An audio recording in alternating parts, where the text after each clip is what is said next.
Whatever God has told you to do, just do it. I realize that throughout scripture, when God calls someone, they always present their weaknesses to him. And so it is with us. When God called Moses, Moses was like, I'm not a talker, I'm not a speaker. When he called Gideon, Gideon was like, I'm from the weakest tribe. How could you choose me or even consider me? But God is not concerned about how weak you are.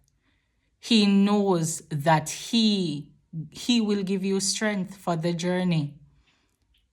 Don't become that person that never fulfills his or her purpose. My greatest fear is to live this life and never fulfill my God-given purpose. When God tells a man to do something or a woman to do something, he will not tell you, oh, it's going to be a breeze, it's going to be easy. But he promised that he will never leave us, nor will he ever forsake us. He promises that he will give us strength. He promises that when we call unto him, he will answer. He will hear, he will answer. His strength is made perfect in your weakness. So God told you to do this ministry, to start this business. First thing, oh, I don't have the money, I don't have the connections. No, you don't know how. And that is why the Bible talks about faith. Faith is the substance of things hoped for, the evidence of things not seen. So God is not looking on what you have. He is looking on what he placed inside of you. So, man of God, woman of God, you know when God called Gideon, he called him a man of valor. But Gideon did not see himself as a man of valor. He saw himself as a little weak man.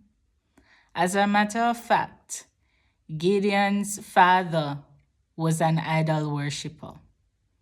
And one of the instructions that God gave to him was to go and tear down the altar.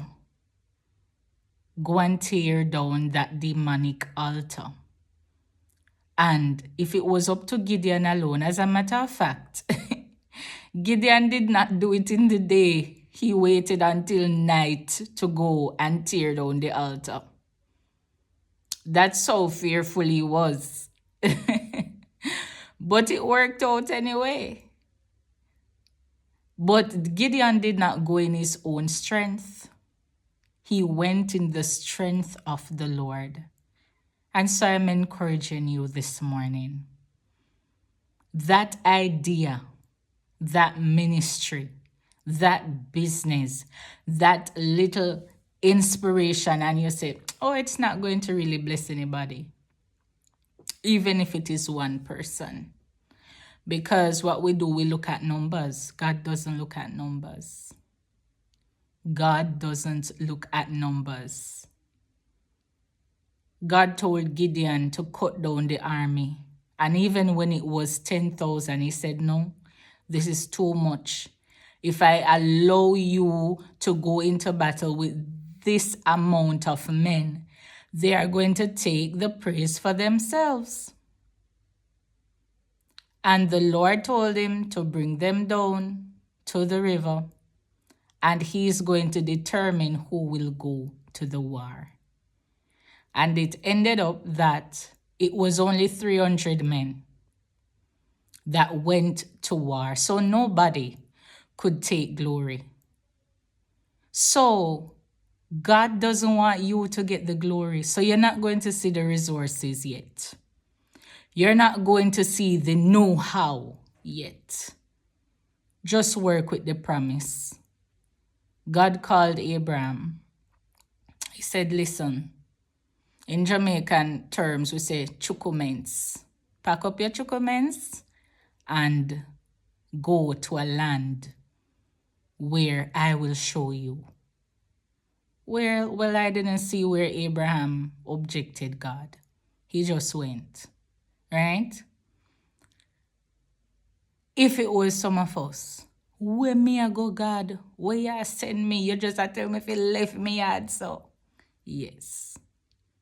Yes. Even without the resources, even without knowing where I'm going, yes. Because God has a plan. You not see the plan, but God has a plan.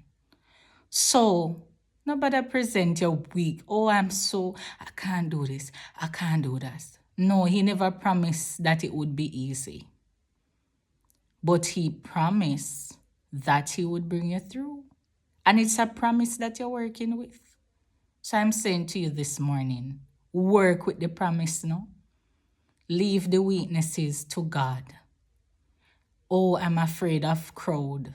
I'm afraid of eyes. Yes, he knows. Just work with the promise. Just do what he told you to do. God bless you.